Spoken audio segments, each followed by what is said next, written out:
Handa na ba ang inyong mga puso para sa isang komentong susubok sa tibay ng isang babae at sa hangganan ng kanyang pagtitiis? Halina't, samahan ninyo akong buksan ang panibagong aklat ng buhay. Sabi nila, ang pinakamabigat na pasanin ay ang pagtataksil, lalo na kung ito'y nagmumula sa taong inakala mong magiging iyong kanlungan habang buhay. Paano ka muling babangon kung ang mismong taong nangakong aalalay sa iyo ang siyang dudurog sa iyong pagkatao? Sa gabing pinakakailangan mo siya, kasabay ng marahas na pagbuhos ng ulan at ng matalim na pagguhit ng kidlat sa madilim na kalangitan ay ang sunod na paghilab ng tiyan ni Liwayway. Bawat kirot na gumigising sa kanyang sinapupunan ay tila isang punyal na sumasaksak sa kanyang buong katawan. Nakahawak siya sa malaki na niyang tiyan habang ang bawat butil ng pawis sa kanyang noo ay umahalo sa mga luhang hindi niya na mapigilan. Dante, tulungan mo ako. Halos, pabulong niyang pakiusap. Ang kanyang boses ay nanginginig sa sakit at takot. Ngunit ang lalaking tinatawag niya, ang kanyang asawang si Daddy Montenegro, ay tila walang naririnig. Nakatayo ito sa harap ng malaking salamin sa kanilang silid, abala sa pag-aayos ng kanyang mamahaling nagsi. Ang bango ng kanyang pabango ay naninibabaw sa hangin, isang halimuyak na dati nagbibigay ng kapanatagan kay Liwayway. Ngunit ngayon tila lason na sumasakal sa kanya. Ang sakit na Dante. Manganganak na yata ako, muling pakiusap ni Liwayway habang sinubukan niyang tumayo mula sa pagkakaluhod sa sahig. Isang panibagong bugso ng sakit ang muli niyang naramdaman. Napasigaw siya ng mahina. Sa wakas ay nilingon siya ni Dante, ngunit ang mga mata nito'y walang bahid ng pag-aalala. Malamig, mapanghusga. Tila isa lamang siyang istorbo sa napakahalagang lakad nito. Huwag mo akong daanin sa drama mo, Liwayway. Walang emosyon nitong sabi. Alam kong ginagawa mo lang to para sirain ang gabi ko. May mahalaga akong dinner meeting at hindi mo yon sisirain. Gumungo ang mundo ni Liwayway. Hindi drama ang nararamdaman niya. Totoo ang bawat kirot. Totoo ang takot na namumuo sa kanyang dibdib. Hindi, Dante. Totoo to. Kailangan ko nang pumunta sa ospital. Ngunit imbes na tulungan, walang awa siyang nilapitan ni Dante at marahas na hinawakan sa braso. Ang pagkakahawak nito ay mahigpit at masakit. Sinabi ko nang tigilan mo yan. Sigaw nito. Ang boses ay umalingaw sa silid. Kung manganganak ka talaga, edi magtawag ka ng ambulansya. Huwag mo akong abalahin. Hinila siya ni Dante palabas ng kanilang silid, pababa sa inglanding hagdanan ng kanilang mansyon sa Costa Esmeralda. Wala nang nagawa si Liwayway, kundi ang magpatangay habang ang mga luhay walang tigil sa pag-agos. Bawat hakbang ay parusa. Ang bawat paghinga niya ay puno ng sakit, hindi lang sa katawan, kundi pati na rin sa kaluluwang sinasaktan ng sarili niyang asawa. Pagdating sa malaing pinto ng mansyon, walang pag-aatubili itong binuksan ni Dante. Ang malamig at malakas na hangin ng unos ay agad na humampas sa manipis na pantulog ni Liwayway. Itinulak siya ni Dante palabas. Pumagsak si Liwayway sa basa at malamig na semento ng kanilang beranda. Ang lakas ng ulan ay agad na bumasa sa kanyang buong katawan. Ngunit wala na siyang pakialam. Narinig niya ang malakas na pagbagsak ng pinto at ang tunog ng pag-lock nito. Iniwan siya. Itinaboy na parang isang hayop sa gitna ng unos. Nanginginig niyang kinuha ang kanyang telepono mula sa bulsa. Ang kanyang duster. Nanginginig ang kanyang mga daliri habang hinahanap ang numero ng iisang tao na inaakala niyang makakatulong sa kanya ang kanyang ina. Inay! Umiyak niyang sabi ng sagutin ng tawag. Inay, tulungan niyo po ako. Si Danby, pinalayas niya ako. Manganganak na po ako. Saglit na katahimikan ng sumunod sa kabilang linya bago niya narinig ang boses ng kanyang ina, si Corazon. Ngunit ang boses na yon ay hindi naglalaman ng pag-aalala, kundi ng pagkainis. Anak naman, huwag mo namang guluhin si Dante. Alam mo namang importante ang trabaho ng asawa mo. Baka naman iinarte ka lang. Intindihin mo na lang ang asawa mo. Pagod lang yon. Parang isang kidlat na tumama sa puso ni Liwayway ang mga salitang yon. Kahit ang sarili niyang ina ay hindi naniwala sa kanya. Kahit ang ina na dapat sana, kanyang takbuhan ay kumambi pa sa lalaking umapis sa kanya. Pinatay ang tawag. Nabitawan ni Liwayway ang kanyang telepono. Wala na. Wala na siyang matatakbuhan. Siya na lang mag-isa. Isang matinding kirot na hindi niya pa naramdaman ang biglang bumalot sa kanyang buong katawan. Mas matindi kaysa kanina. Napasigaw siya. Ngunit ang kanyang sigaw ay nilunod ng malakas na kulo. Ang kanyang paningin ay unting nanlabo. Ang malakas na buhos ng ulan ay tila mga luhang nakikidalamhati sa kanyang sinasapit. At sa gitna ng unos, sa ilalim ng walang awang langit, tuluyan nang nilamon ng dilim ang kanyang malay habang ang munting buhay sa loob ng kanyang sinapupunan ay pilit na kumakawala. Ang unang idinilat ni Liwayway ay ang liwanag ng isang puting ilaw sa itaas niya at ang amoy ng antiseptiko na tila dumidikit sa hangin. Kasunod nito ay ang ingay ng mga gulong ng stretcher na mabilis na tumatakbo sa isang makinis na sahig at ang mga boses na hindi niya kilala. Stable na ang vital signs niya pero may high-pitched pregnancy. Ihanda ang delivery room. Naramdaman niya ang isang kamay na marahang humaplos sa kanyang noo. Ineng, ayos ka lang. Huwag kang mag-alala. Nasa ospital ka na, sabi ng isang maginoong boses. Iyon ang boses ng lalaking nakakigas sa kanya sa kalsada. Isang taxi driver na may gininto ang puso, na hindi nagdalawang isip na isakay siya at dalhin sa pinakamalapit na pampublikong ospital. Hindi na nagawang magpasalamat ni Liwayway. Muli na namang umatake ang matinding paghilag at ang taning nagawa niya ay ang humawak ng mahigpit sa bakal na gilid ng stretcher. Ang kanyang buong mundo ay naging isang walang katapusang siklo ng sakit at hirap. Sa loob ng delivery room, sa gitna ng sigawan at ng malamig na kaganitang medikal, naramdaman ni Liwayway ang sukdulan ng kanyang pag-iisa. Walang asawang nakahawak sa kanyang kamay. Walang inang nagbibigay ng lakas ng loob. Anging ang mga utos ng doktor at ang mahinahong tinig ng isang nurse ang kanyang naririnig. Kaya mo yan, Maang. Air lang ng malakas para sa bibi mo, sabi ng nurse, isang dalagang nangangalanglani. Ang mga mata nito ay puno ng unawa at habag. Isang bagay na matagal nang hindi nakikita ni Liwayway. Sa bawat air niya, si Nurse Lani ang nagpupunas ng pawis sa kanyang noo, bumubulong ng mga salitang pampalakas, loob.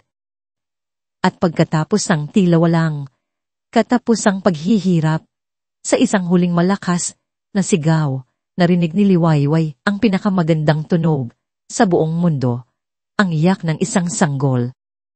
Nawala ang lahat ng sakit. Nawala ang lahat ng pait. Sa isang iglap, tila nabura ang alaala ng unos, ng pagtataboy, ng pagtataksil. Ang tanging mahalaga na lang ay ang munting nilalang na yon.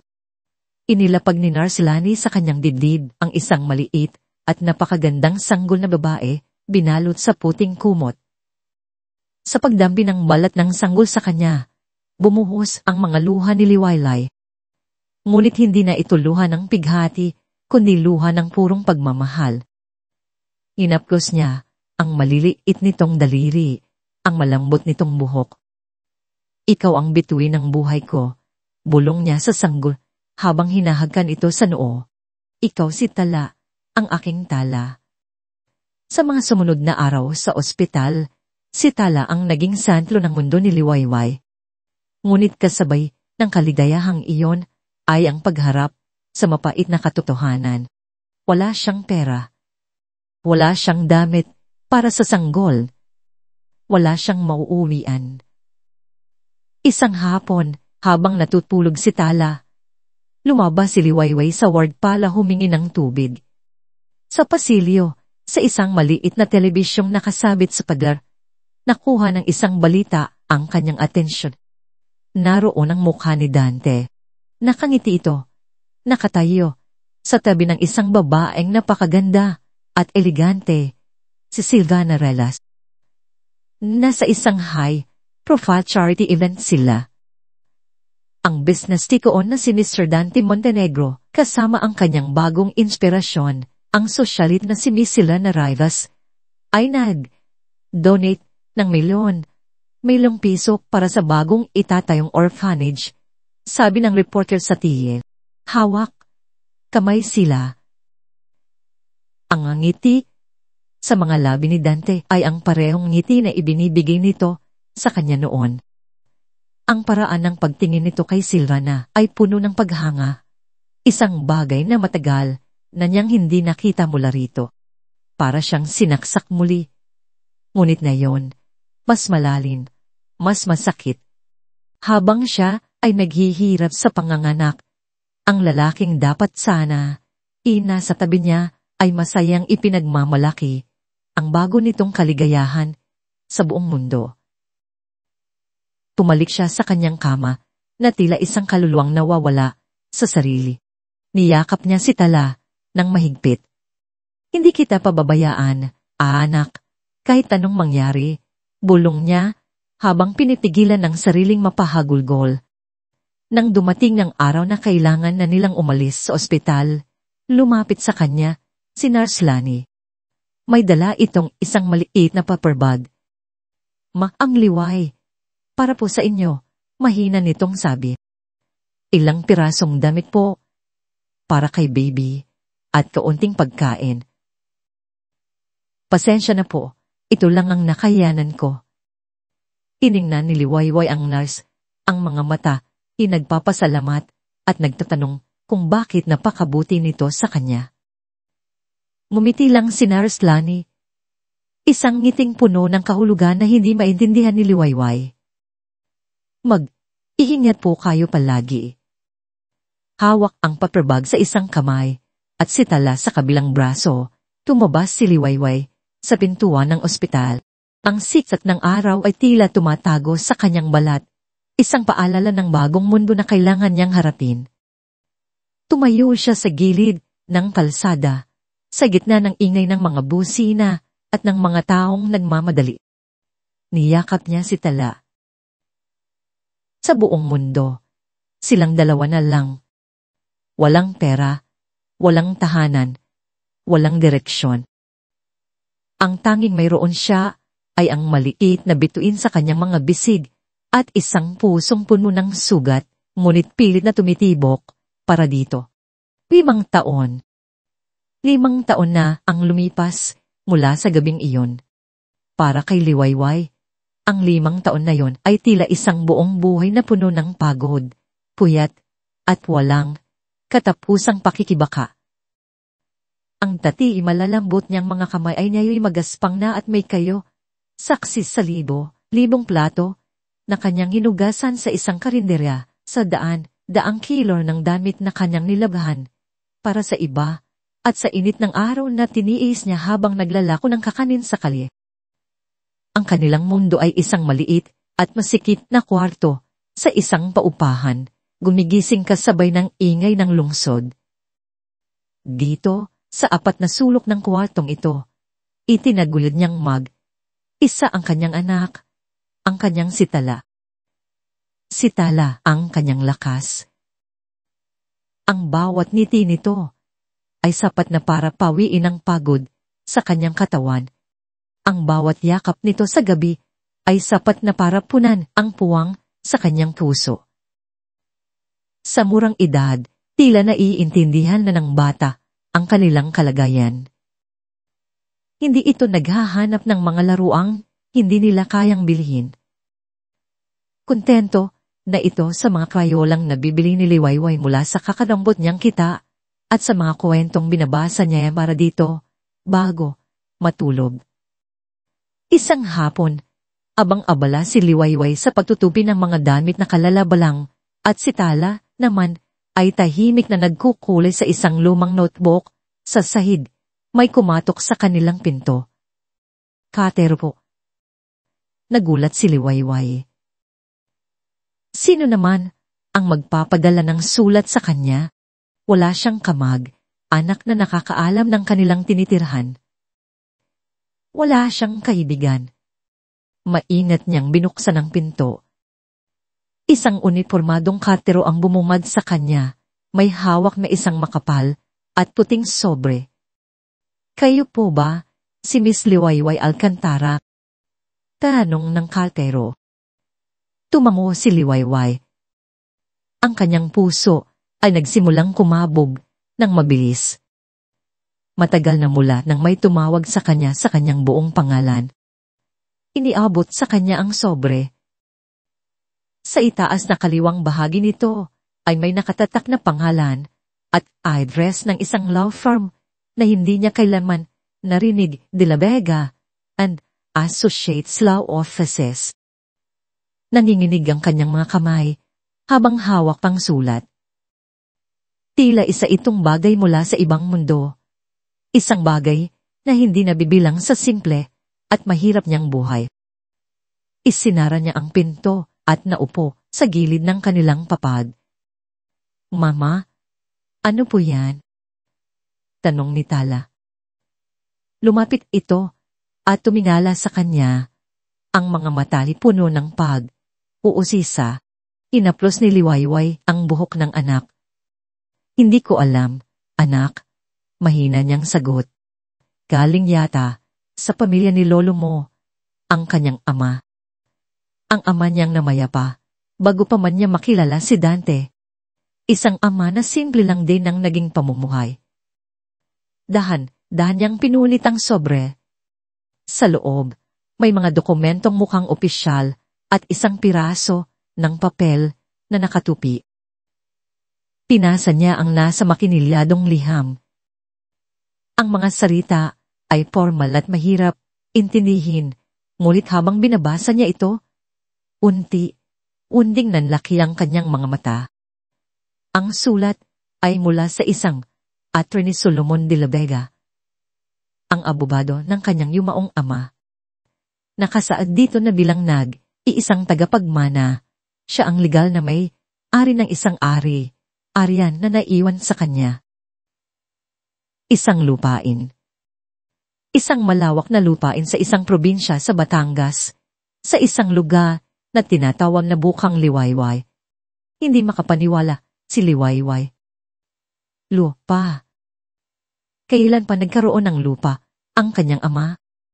Ang alam niya ay isang simpleng karpintero lang ito. Pagkatapos basahin ang opisyal na sulat, kinuha niya ang nakatuping papel. Luma na ito at medyo naninilaw na. Nang buksan niya ito, nakita niya ang sulat, kamay ng kanyang ama. Pamilyar pa rin sa kanya ang bawat kurba, ang mga letra. Ilang salita lamang ang nakasulat dito, isang mensaheng tila isang bugtong. Anak kong Liwayway, kung nababasa mo ito, ibig sabihin ay matagal na akong wala. Ipinagkakatiwala ko sa'yo ang ating munting paraiso. Alagaan mo sana ito. Tandaan mo, ang tunay na yaman ay wala sa lupa, kundi sa kung ano ang bumubukal mula rito. Paulit, Ulit na binasa ni Liwayway ang huling pangungusap. Ang tunay na yaman ay wala sa lupa, kundi sa kung ano ang bumubukal mula rito. Ano ang ibig sabihin nito? Isang bukal. Isang ilog. Hawak ang sulat. Napatingin siya sa bintana. Sa unang pagkakataon, sa loob ng 5 mahahabang taon, isang emosyon, maliban sa pagod at kalungkutan, ang nagsimulang mabuo sa kanyang dibdib. Hindi niya maintindihan ang hiwaga sa likod ng mga salita ng kanyang ama. Ngunit ang sulat na ito may higit pa sa isang dokumento ng mana. Ito ay isang liham mula sa nakaraan, isang tinig mula sa libingan. At sa gitna ng kanyang madilim na mundo, ito ay isang maliit na kislap ng liwanag. Isang kislap ng pag-asa. Suot ang iisang disenteng bestida na hinilam pa niya sa kanyang kapitbahay at may halong kaba at pag-asa sa kanyang dibdib. Hinahak ni Liwayway ang daan patungo sa opisina ni Atty. Solomon de la Vega. Ang gusali pa lamang ay tila mula na sa ibang mundo. Mataas, makintab, at malamig ang hangin sa loob. Malayo sa pamilyar na init at alikabok ng mga kalsadang kanyang nilalakaran araw-araw. Ang opisina ni Atty. de la Vega ay maluwag at tahimik, napapalibutan ng mga estanting puno ng makakapal na libro. Sumalubong sa kanya ang isang may edad ng lalaki na may salamin sa mata at isang aurang puno ng karunungan at integridad. Siya si Atty. Solomon de la Vega. Magalang siya nitong pinaupo. Salamat sa pagpunta mo, Miss Alcantara. O mas gugustuhin mo bang tawagin kitang Liwayway? Magiliw nitong tanong. Liwayway na lang po, attorney. Sagot niya. Ang boses ay bahagyang nanginginig. Hindi na nagpaligoy. Ligoy pa ang abogado. Inilatag nito sa malaking mesa ang ilang mga dokumento at isang malaking mapa. Liwayway, ang lupang ipinamana sa iyo ng iyong ama sa bukang Liwayway, Batangas, ay hindi isang ordinaryong lupain. Itinuro ng abogado ang isang bahagi ng mapa. Ilang taon bago pumanaw ang iyong ama, kumuha siya ng mga geological survey at natuklasan niya ito. Ay inilabas itong isang technical report. Ang iyong lupain ay nakaupo sa ibabaw ng isang napakalaki at bihilang bukal ng mineral water. Hindi lang basta tubig, Liwayway. Ayon sa mga pagsusuri, mayroon itong mga healing properties. Ang potential nito para gawing isang world-class wellness resort and spa ay nagkakahalaga ng daang milyon. Natulala si Liwayway. Daang milyon. Tila isang panaginip. Ang lahat ng kanyang paghihirap, ang kanyang mga pangarap para kay Tala. Sa isang iglap, tila abot. Kamay na niya. Napahawak siya sa kanyang dibdib. Ang mga luha ng pasasalamat ay nagsimulang mamuo sa kanyang mga mata. Salamat, Tay. Bulong niya sa hangin. Ngunit ang ngiti sa mukha ni Atty. de la Vega ay biglang napalitan ng seryosong ekspresyon. Pero may isa pa akong kailangang ipakita sa iyo, Liwayway. At ito, ang masakit na parte. May kinuha itong isang lumang folder. Nang buksan niya ito, ang puso ni Liwayway ay biglang bumilis ang tibok. Nasa loob nito ang mga lumang liham. Mga liham na ipinadala sa kanyang ama. Ang pangalan sa itaas na bahagi ng sulat ay tila isang multo mula sa nakaraan, Dante Montenegro. Bago pa man kayo magkakilala ni Dante, paliwanag ng abogado, alam na niya ang tungkol sa bukal na ito. Sinubukan niyang bilhin ang lupa mula sa iyong ama sa napakababang halaga. Inilapit ng abogado ang isa sa mga sulat. Pinasa ito ni Liwayway. Ang mga salita ni Dante ay puno ng pagkukunwari at panlilinlang. Inoong Alcantara, isang hamak na bukal lang yan. Ang alok ko ay higit pa sa sapat para sa isang walang kuwentang lupa. Ngunit hindi pumayag ang kanyang ama at doon nagsimula ang lahat.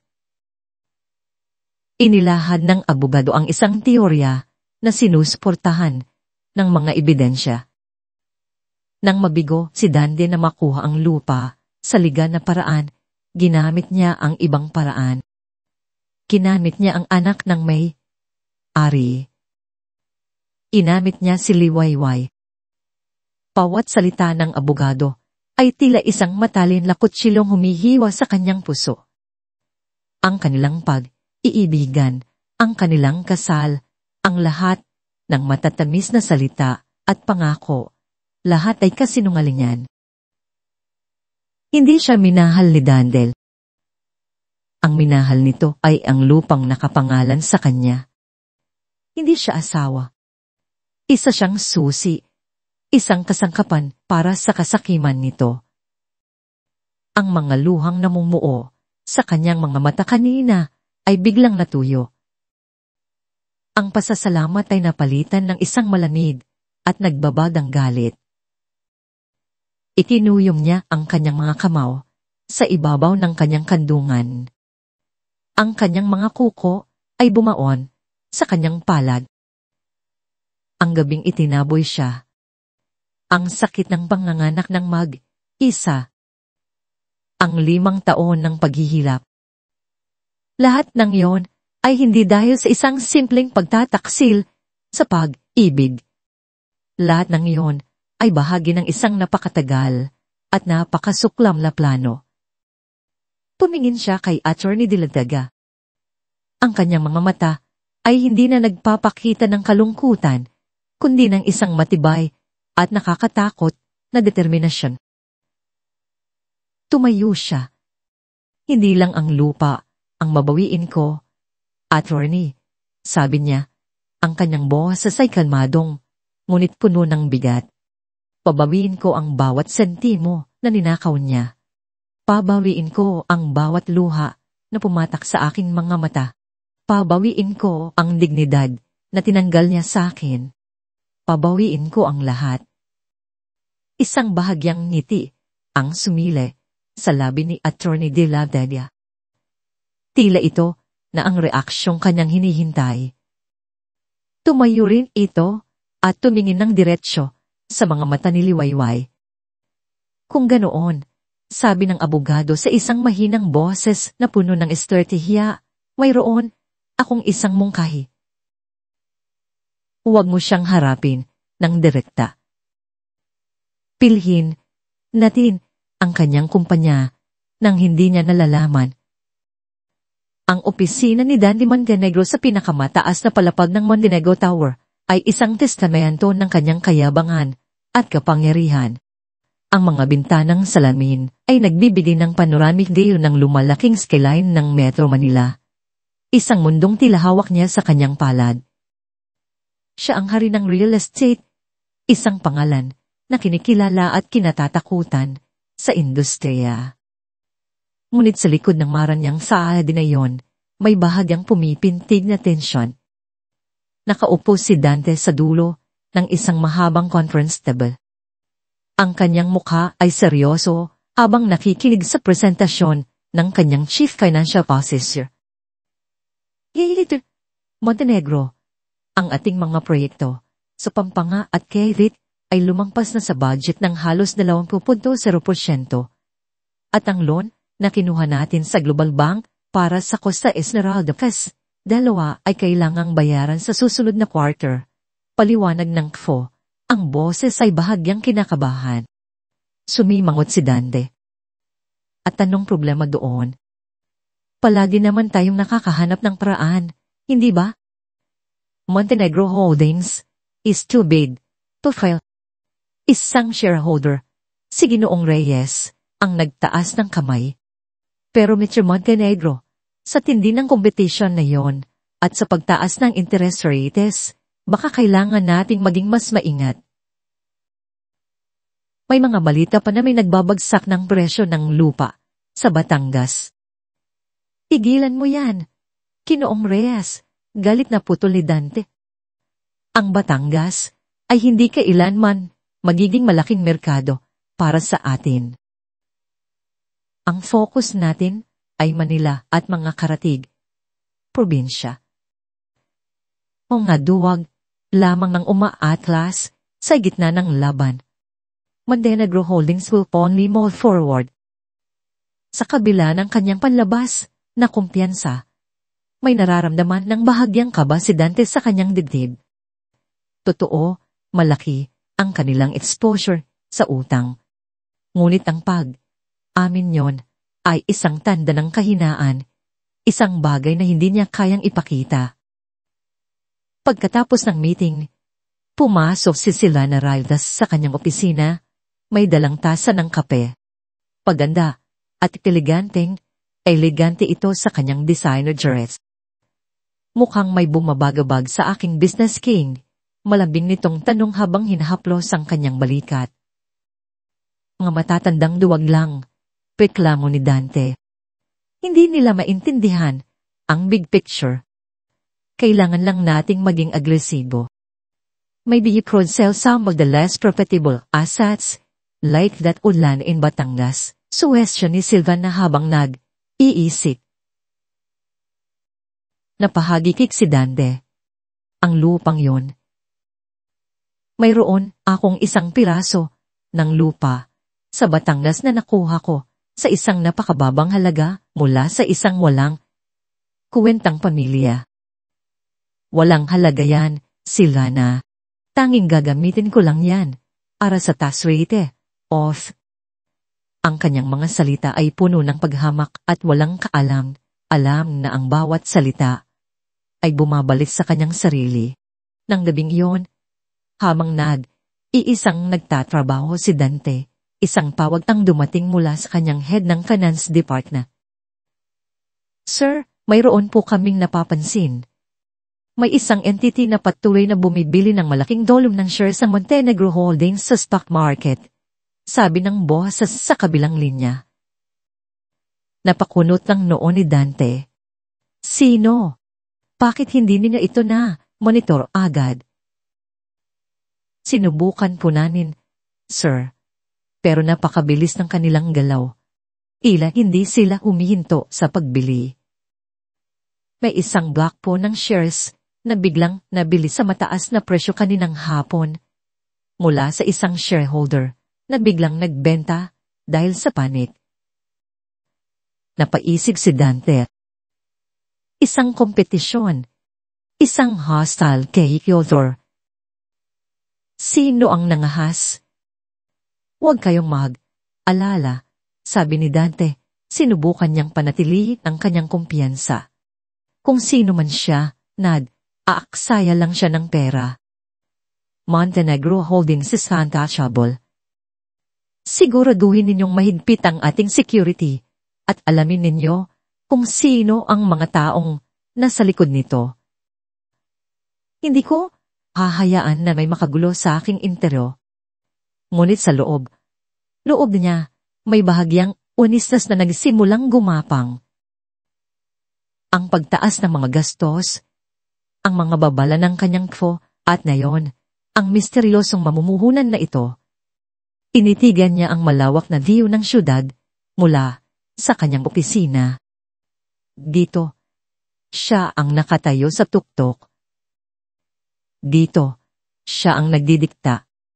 Walang sinuman ang makakakuha nito sa kanya. Walang sinuman ang makakapagbagsak sa kanya. Hindi niya hahayaan. Ngunit habang tinititigan niya ang mga ilaw sa ibaba, may isang pangalan ang biglang sumagis sa kanyang isip. Isang pangalan na matagal na niyang inilibing sa limo. Liwayway. Ngunit mabilis niya itong ipinilig. Imposible. Isang hamak na babae lamang iyon. Walang kakayahan. hindi niya ito magagawa. Hindi. Sa ilalim ng bagong katauhan na binuo ni Atty. De La Vega, si Liwayway ay nagsimulang gumalaw sa isang mundo na dati pinapangarap niya lang. Hindi na siya ang babaeng nakayuko habang naglalaba o ang babaeng naglalako ng kakanin sa ilalim ng init ng araw. Ngayon, siya ay isang kliyente na nakikipagpulong sa mga financial advisor sa mga tahimik na kapihan. Isang mamumuhunan na pinag-aaralan ang bawat dalaw ng stock market. Isang hapon, habang isa siyang nakaupo sa isang hindi gaanong mataong kakas sa Makati at pinag-aaralan ang mga financial report ng Montenegro Holdings, isang pamilyar na boss ang tumawag sa kanyang pangalan. Ang Liwayway. Napatingala si Liwayway. Nakatayo sa harap ng kanyang mesa ang isang babaeng nakasuot ng simpleng blusa at pantalon. Saglit siyang natigilan bago niya ito nakilala. Ang mga matang iyon, mga matang puno ng habag at unawa na hindi niya malilimutan. Lars Lani, gulat niyang tanong. Ngumiti si Lani. Isang ngiting tila may dalang bigat. Ako nga po. Pasensya na sa abala, pero pwede ba akong makiupo saglit? Oo naman. Siyempre, agad na sagot ni Liwayway habang inaayos ang mga dokumento sa mesa. Kumusta ka na? Malaki ang utang na loob ko sa'yo. Hindi ko alam kung anong mangyayari sa amin ni Tala kung hindi dahil sa'yo noon. Umupo sila ni. Hindi ito nagsalita agad. Tila hinahanap ang tamang mga salita. Ang totoo niyan, Liwayway, panimula nito sa isang seryosong tono, hindi iyon pagkakataon. Napakunot ang noo ni Liwayway. Anong ibig mong sabihin? Huminga ng malalim si Lani. Nang dalhin ka sa ospital, 5 taon na ang nakalipas. Narinig ko ang pangalan ng asawa mo sa registration form, Montenegro. Alam ko na noon kung sino ka at ang pagtulong ko sa iyo may dahilan niyon. Nagsimulang kumabog ang dibdib ni Liwayway. Anong koneksyon mayroon ang Lars na ito kay Dante? Ang aking ama. Pagpapatuloy ni Lani, ang kanyang boses ay nagsimulang manginig. Ay isang maliit na kontraktor. Marangal siyang nagtatrabaho. 10 taon na ang nakalipas, nakakuha siya ng isang malaking proyekto. Kasosyo ang isang baguhang developer pa lang noon. Ang pangalan ng developer na yon ay Dante Montenegro. Para na namang may bumagsak na yelo sa sikmura ni Liwayway. Pinagkatiwalaan siya ng tatay ko. Kuwento ni Lani. Ang mga luha ay nagsimulang mamuo sa gilid ng kanyang mga mata. Ngunit nilinlang siya ni Dante. Inamit ni Dante ang pangalan ng kumpanya ni tatay para makakuha ng mga materyales, ngunit hindi niya ito binayaran. Pinalabas niya na ang tatay ko ang may kasalanan sa pagkaantala ng proyekto. Nawala ang lahat sa amin. Ang aming bahay, ang aming ipon, ang dignidad ng aking ama. Napahawak si Lali sa kanyang dibdib. Isang araw, hindi na niya kinaya ang kahihiyan at ang mga utang. Natagpuan na lang namin siya sa aming garahe. Wala nang buhay. Napatakip ng bibig si Liwayway. Ang galit na nararamdaman niya para kay Dante ay biglang nadagdaganin ng isa pang emosyon, isang malalim na pakikiramay sa babaeng nasa harap niya. Tumingin sila ni ng diretso sa mga mata ni Liwayway. Kaya nang makita kita sa gabing iyon, sugatan, itinaboy, at naghihilap, nakita ko sa mga mata mo ang sakit na dinanas din ng pamilya ko dahil sa kanya. Alam ko na balang araw, darating ang pagkakataon, na babawi ka, at gusto kong maging bahagi noon. May kinuma si Lani mula sa kanyang bag, Isang luma at medyo kupas na notebook. Inilapag niya ito sa mesa, sa pagitan nilang dalawa. Bago mamatay si tatay, isinulat niya rito ang lahat. Sabi ni Lani. Ang lahat ng transaksyon nila ni Dante, ang mga numero, ang mga ebidensya ng kanyang mga pandaraya at pagnanakaw. Itinago ko ito sa loob ng maraming taon, naghihintay ng tamang panahon. Pinuksan ni Liwayway ang notebook. Ang mga pahina ay puno ng sulat, kamay, mga numero, at mga resibo. Ito ay isang testamento ng pagtataksil na ginawa ni Dante bago pa man niya makuha ang kanyang kapangyarihan.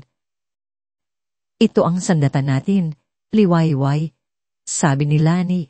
Ang boses ay matatag na ngayon.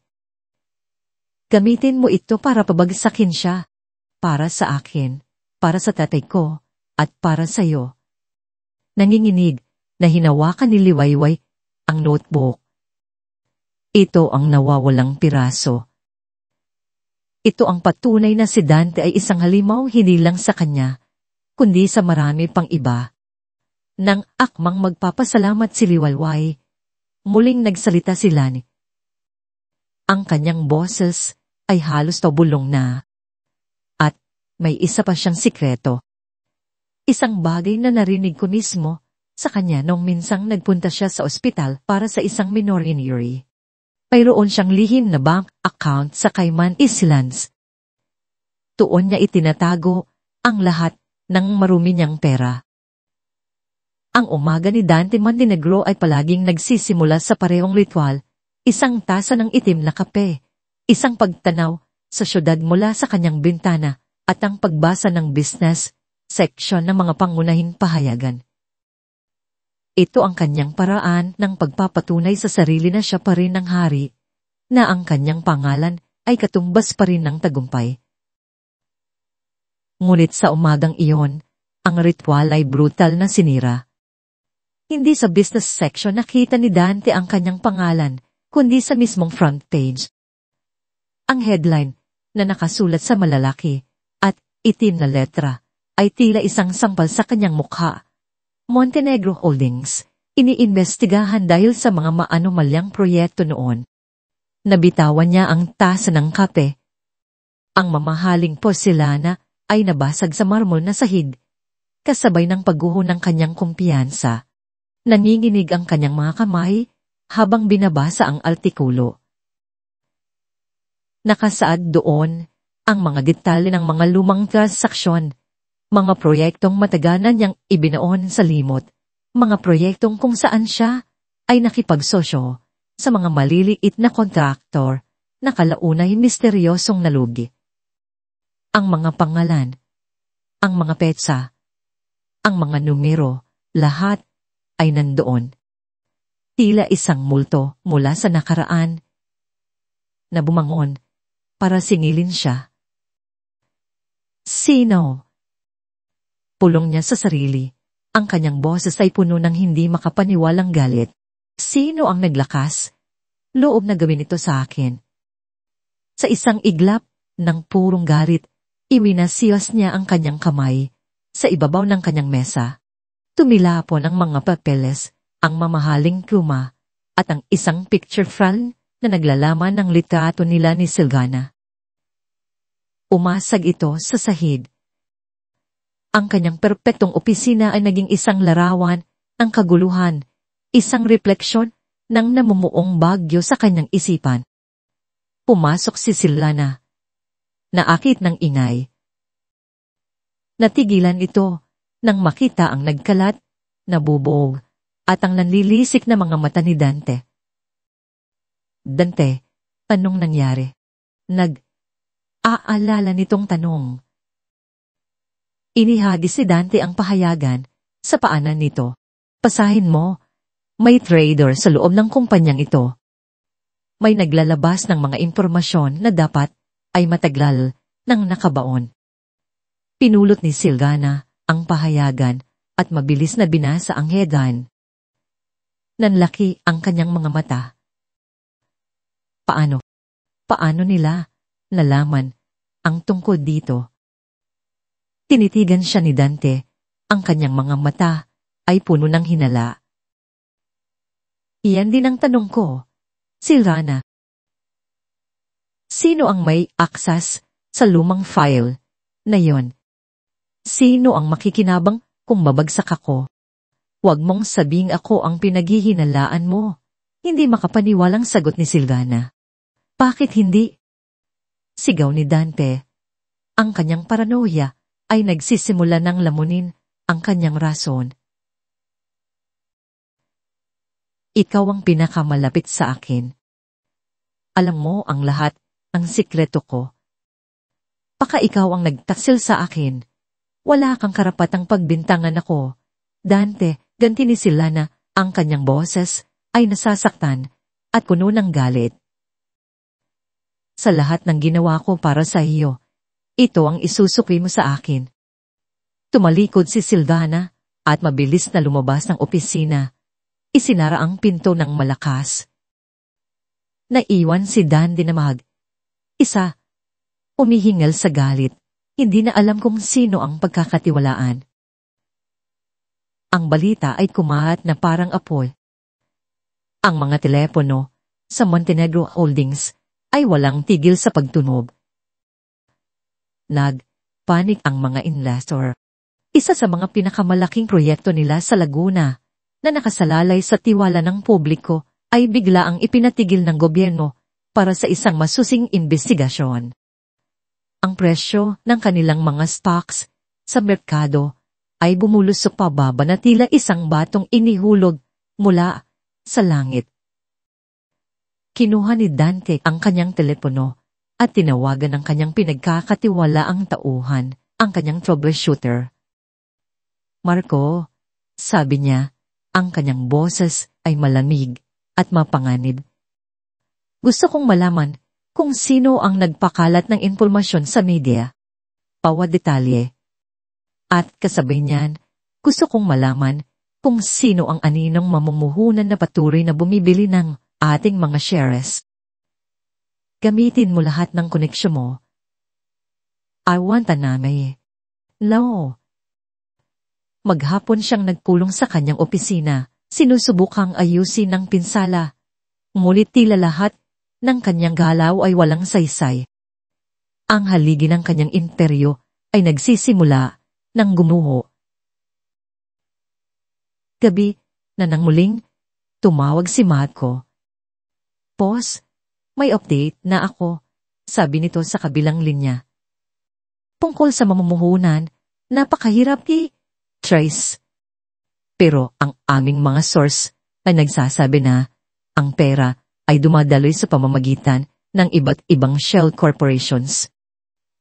Pero nag-iwan sila ng isang bakas. Ano yon? Walang pasensyang tanong ni Dante. Atubili si Marco. Boss, ang pinakaugat ng lahat ng korporasyong ito, ang pundong ginagamit para bilhin ang mga shares. Mukhang nanggagaling sa isang bagong kumpanya na nakarehistro sa Batangas. Natahimik si Dante. Batangas. Ang salitang iyon ay umalingaw-ngaw sa kanyang isipan na parang isang kulob. Ang lupang inagaw niya, ang pamilyang sinira niya, ang babaeng itinaboy niya. Bigla, ang lahat ng teraso ay nagsimulang magkabit. Kabit sa kanyang isipan, bumubuo ng isang imahe na napakatagal na niyang iwinaksi bilang imposible. Ang kanyang mga daliri ay nalamig. Ang kanyang puso ay nagsimulang dumagundong. Hindi maari. Ang gabi sa Montenegro Tower ay tahimik. Ngulit para kay Silvana Reyes, ang katahimikan ay nakakabingi at puno ng panganib. Ang bawat anino sa pasilyo ay tila isang kaaway. Ang bawat tunog mula sa aircon ay tila mga yabag na papalapit. Matapos ang kanilang pagtatalo, si Dante ay naging isang halimaw na hindi niya nakilala. Puno ng hinala, galit, at paranoia. Alam ni Silvana, na ang barkong sinasakyan niya kay unti nang lumulubog at kailangan niyang makahanap ng sarili niyang salbabida bago siya tuluyang malulod kasama nito. Dahan niyang itinulak ang pinto ng opisina ni Dante. Gabi na at wala ng tao. Ang tanging liwanag ay nagmumula sa mga ilaw ng syudad sa labas ng malaking bintana. Mabilis siyang naglakad patungo sa mesa ni Dante, ang kanyang puso ay dumadagundong sa kanyang dibdib. Pinuksan niya ang laptop ni Dante. Bilang matagal nitong partner, alam niya ang lahat ng password. Kasinungalingan. Naisip niya, kahit ang password nito ay isang paalala ng pagkataon nito.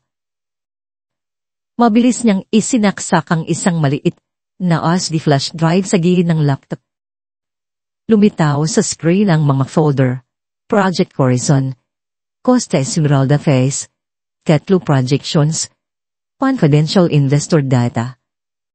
Ito ang mga pinakatatagong sikreto ng Montenegro Holdings, ang mga plano na magliligtas sana sa kumpanya sa bingit ng pagbagsak. Ito rin ang kanyang tiket palabas. Patawarin mo ako, Dante, ngunit kailangan kong iligtas ang aking sarili. Gagawin mo rin naman ito kung ikaw ang nasa kalagayan ko, bulong niya sa sarili. Nagsimulang kumopya ang mga file. Ang progress bar sa screen ay tila gumagalaw ng napakabagal. Bawat segundo ay isang pagdurusa. Sa wakas, natapos ito. Mabilis niyang tinanggal ang USB, isinara ang laptop, at inayos ang lahat na parabang walang nangyari.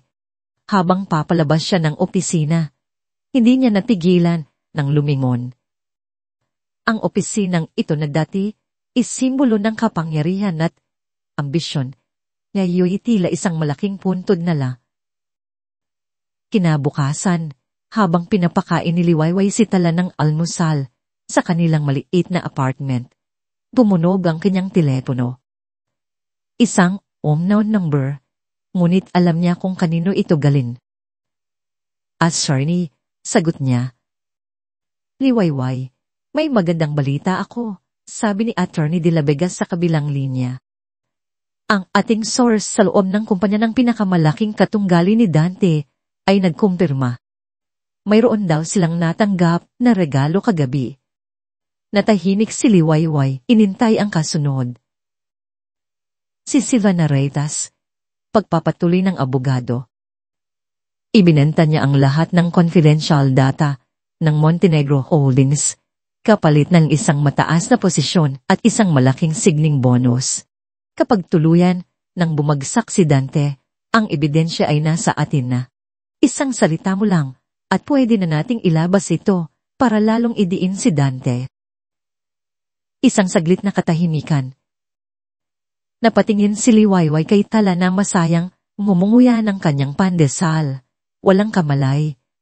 Malay sa digmaang nangyayari. Ang dating Liwayway ay marahil magagalak sa balitang ito. Isang patunay na ang mga taong masama ay sinisira rin ang isa't isa. Ngunit ang bagong Liwayway ay isang strategista. Hayaan natin siya, attorney, kalmado niyang sabi. Sigurado ka? Nagtatakang tanong ng abogado.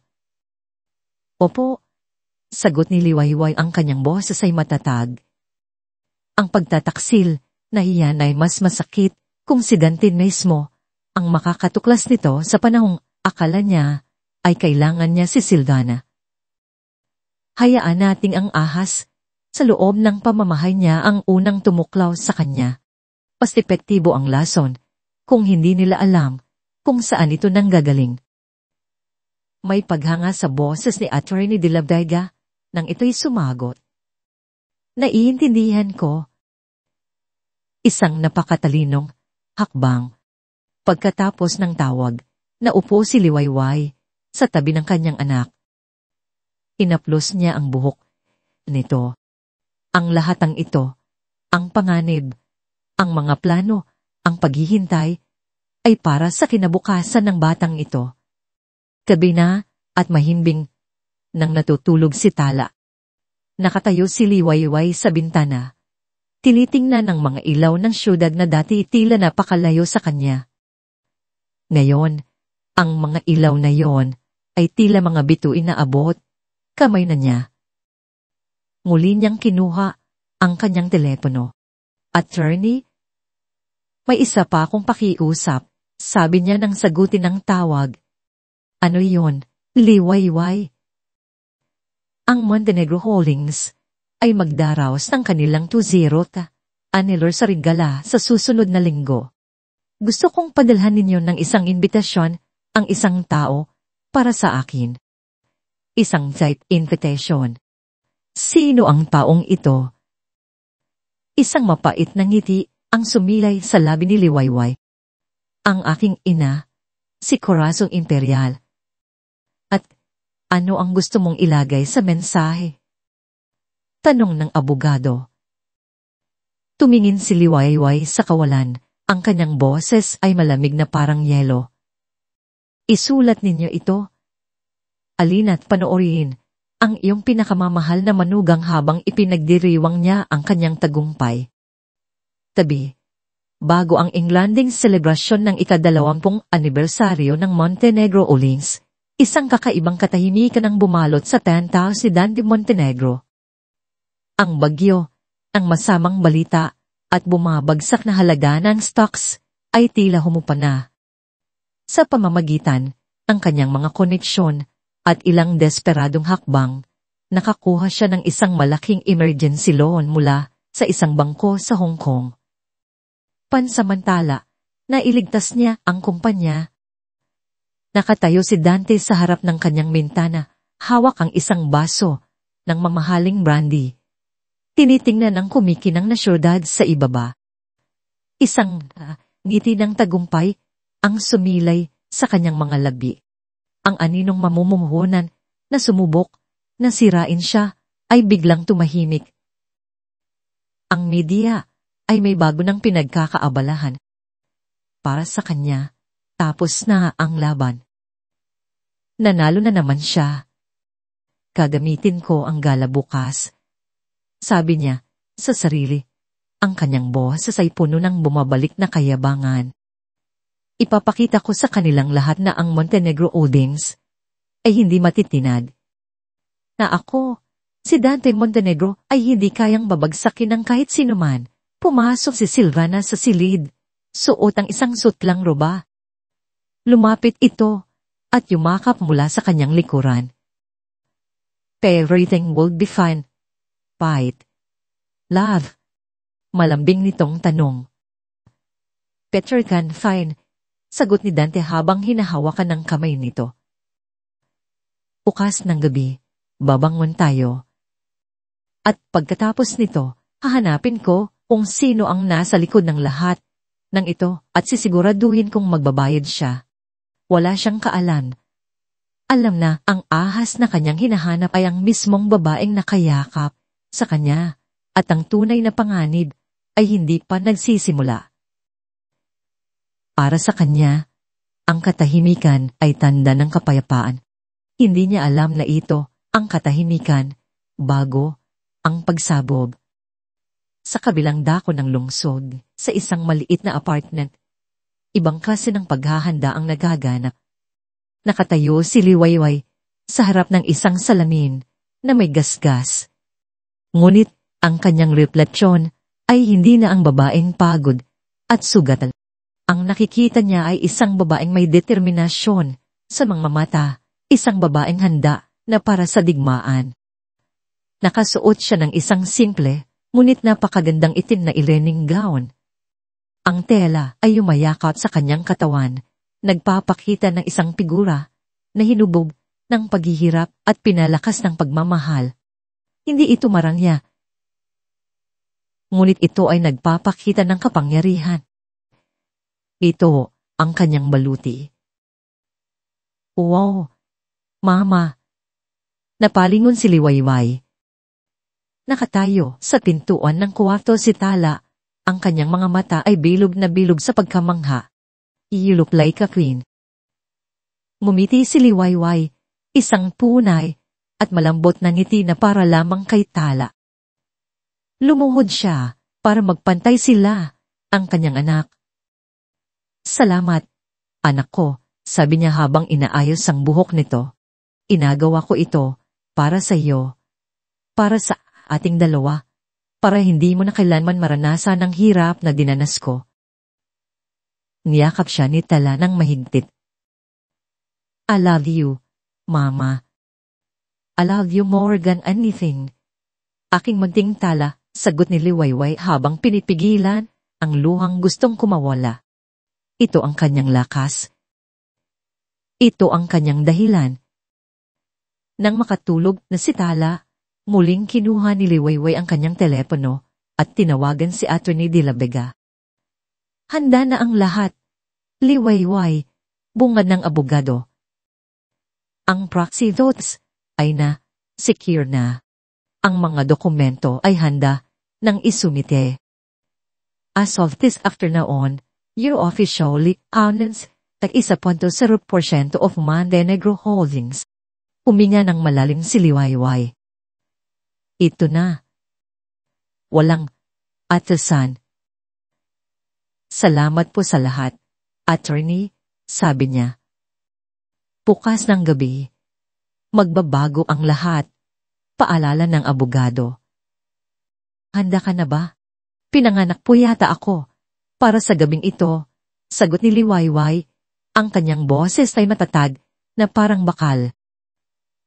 Pumalik si Dantes sa kanyang sala, iniinom ang huling patak ng kanyang brandy. Pakiramdam niya ay nasa tuktok na naman siya ng mundo.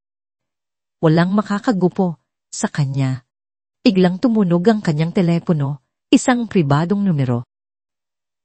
Si Marco, ang kanyang tauhan. Boss, may nalaman na ako, sabi ng boses sa kabilang linya. Tila ito atubili. Ano yon, Marco? Pilisan mo. Naiinip na sabi ni Dante. Boss, nalaman ko na kung sino ang bumili ng mga shares.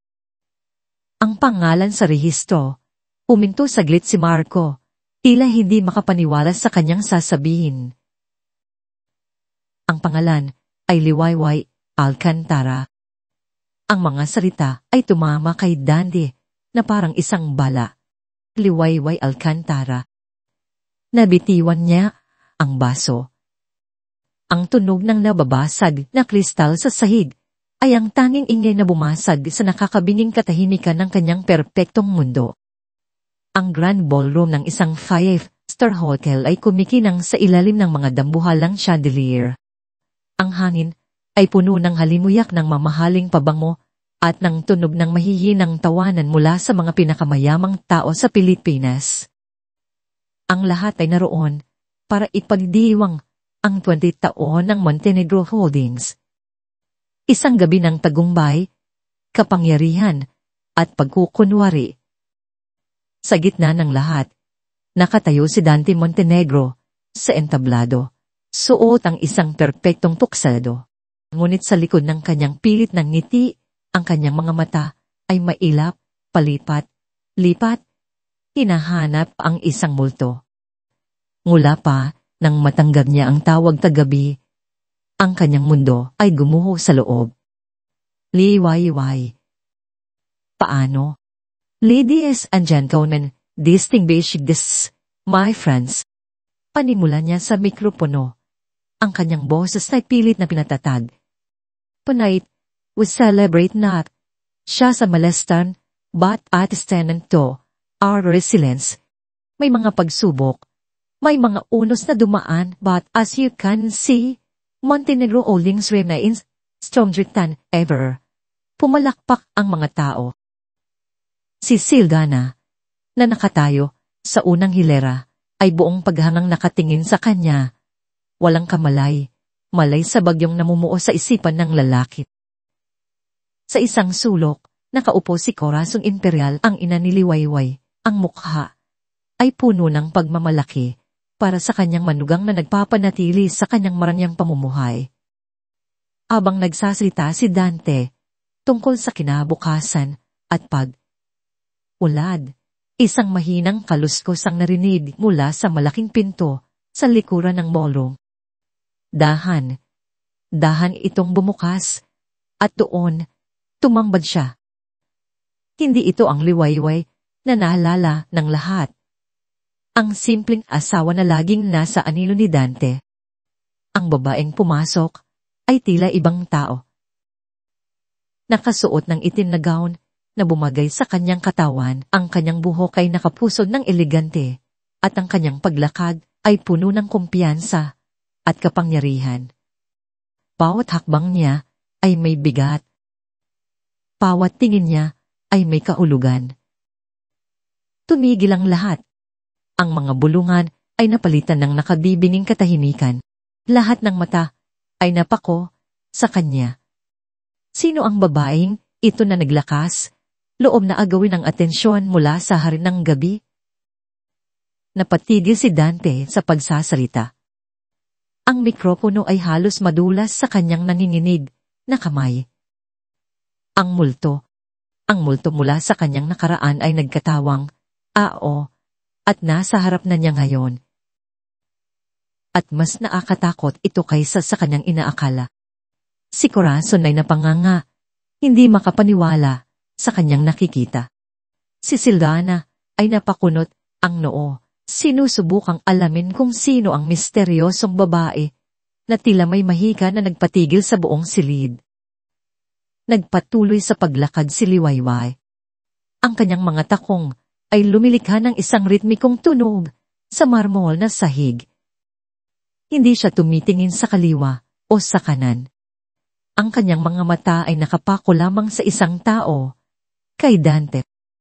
Nang makarating siya sa harap ng entablado, nagsimulang bumalik ang galit sa sistema ni Dante, tinatabunan ng kanyang takot.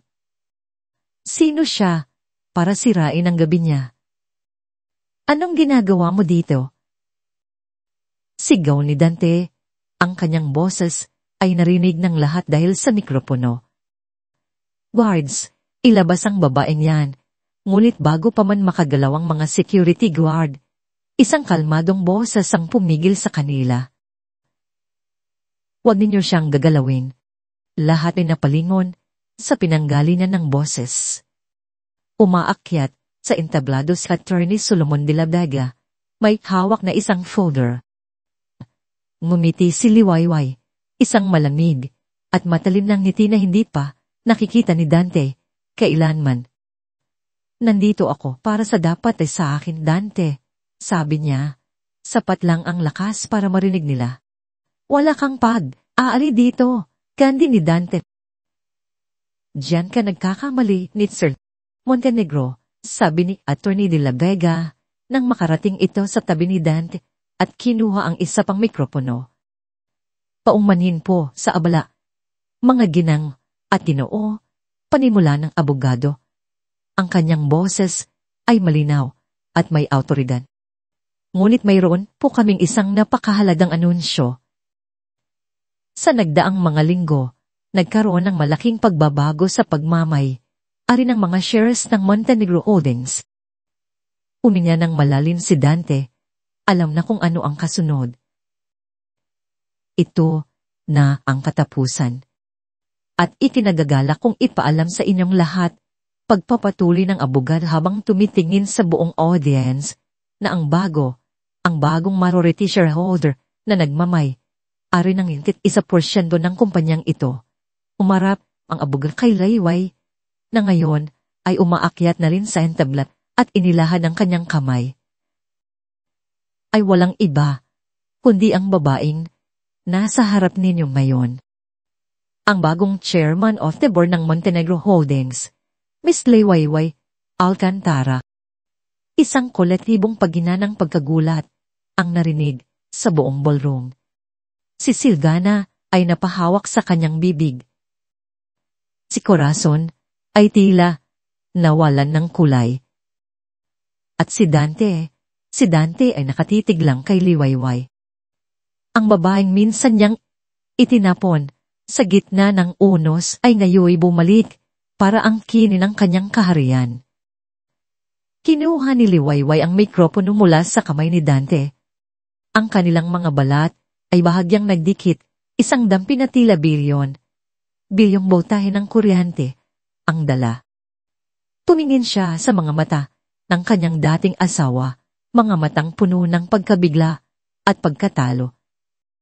At ngayon, sabi ni Liwayway, ang kanyang boses ay umalingaw-ngaw, malinaw at matatag para sa aking unang anunsyo bilang bagong chairman. Naatayo si Liwayway sa entablado. Hawak ang mikropono. Ang katahimikan ng buong ballroom ay nasa kanyang mga kamay. Ang lahat ay naghihintay. Tigil ang hininga sa kanyang susunod na sasabihin. Tumingin siya ng diretso sa mga mata ni Dante, mga matang puno ng pagkalito, galit at pagtanggi sa katotohanan. Ang aking unang anunsyo bilang bagong chairman, ulit ni Liwayway, ang kanyang boses ay kalmado. Ngunit may bigat na tila kayang magpayanig ng mga haligi ng gusali.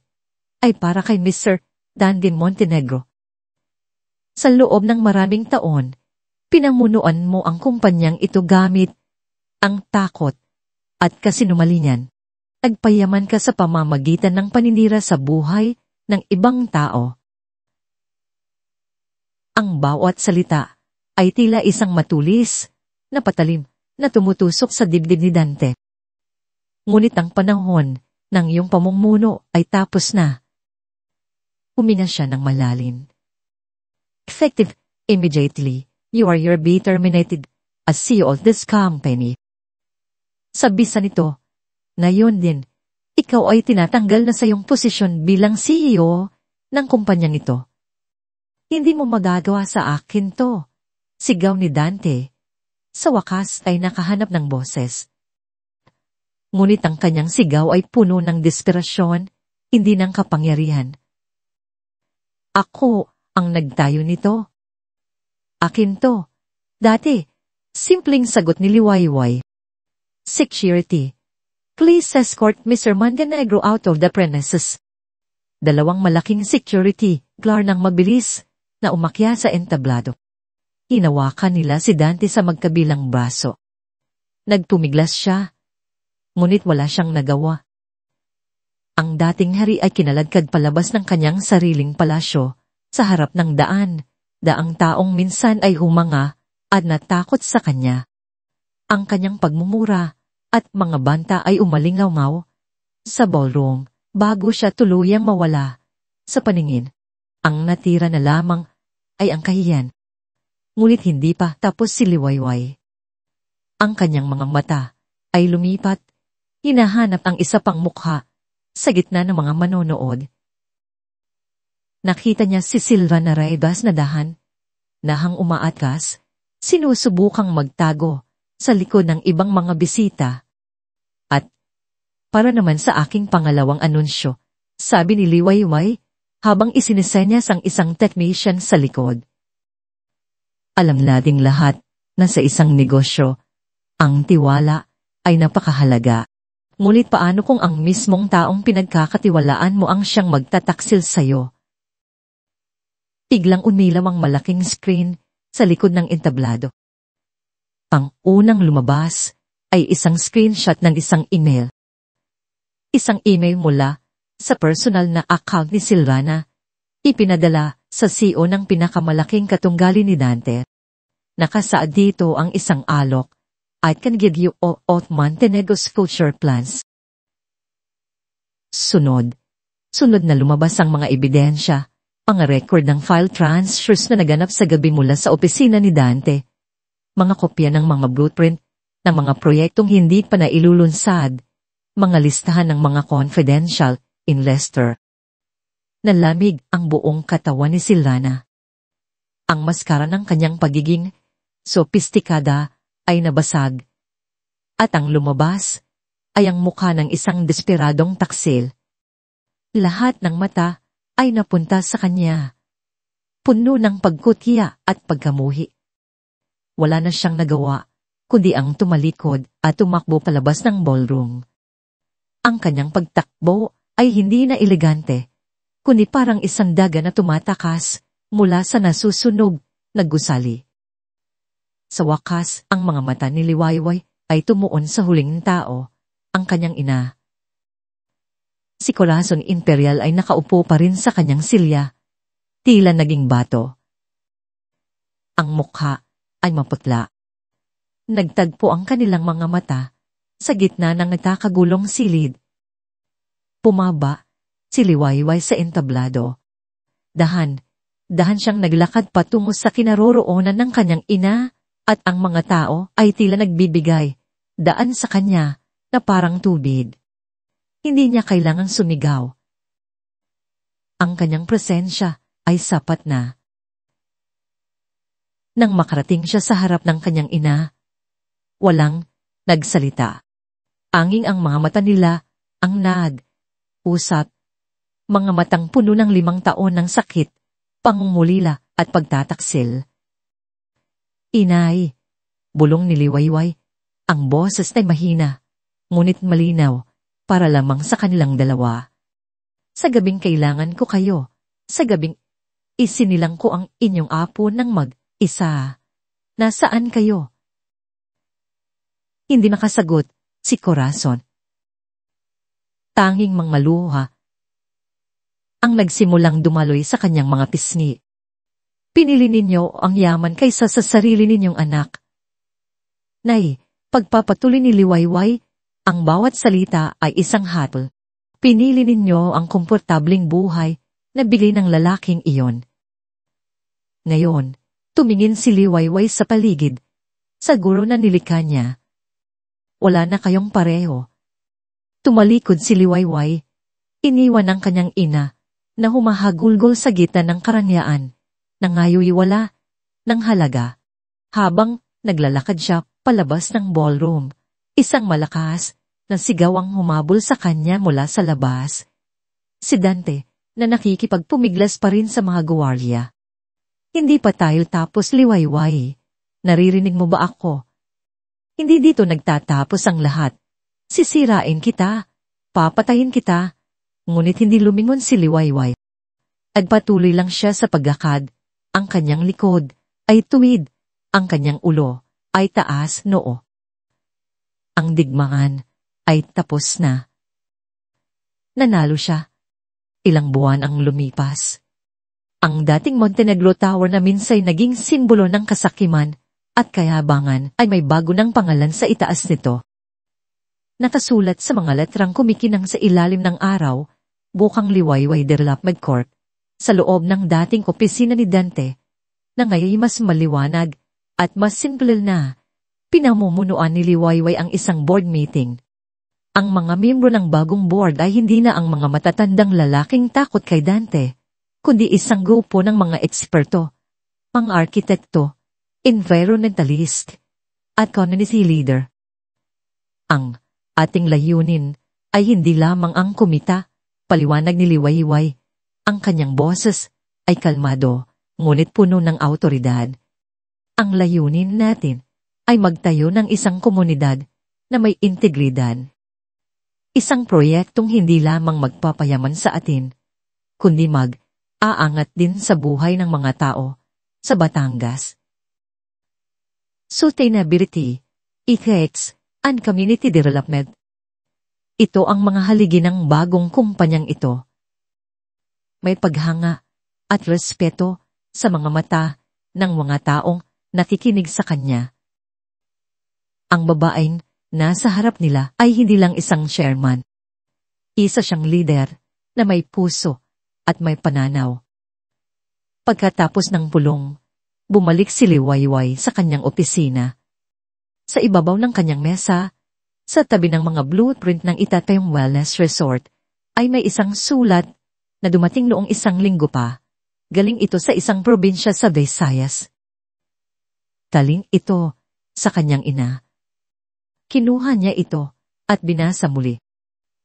Ang mga salita ni Corazon ay puno ng pagsisisi, ang mga paliwanag ng paghingi ng tawad. Isang kwento ng babaeng natakot. Bumalik sa kahirapan kaya kumapit kahit sa kasamaan. Humihingi ito. Nang pangalawang pagkakataon, hindi napaluha si Liwayway. Hindi rin siya nakaramdam ng galit. Ang naramdaman niya ay isang malalim na awa at isang tahimik na pagtanggap sa katotohanan. Maingat niyang itinupi ang sulat at inilagay sa loob ng isang drawer. Hindi niya ito itinapon. Hindi rin niya ito sinagot. Siguro balang araw, ngunit hindi pa ngayon. Ang pagpapatawad ay isang mahabang proseso at sa ngayon, ang kailangan niya ay kapayapaan.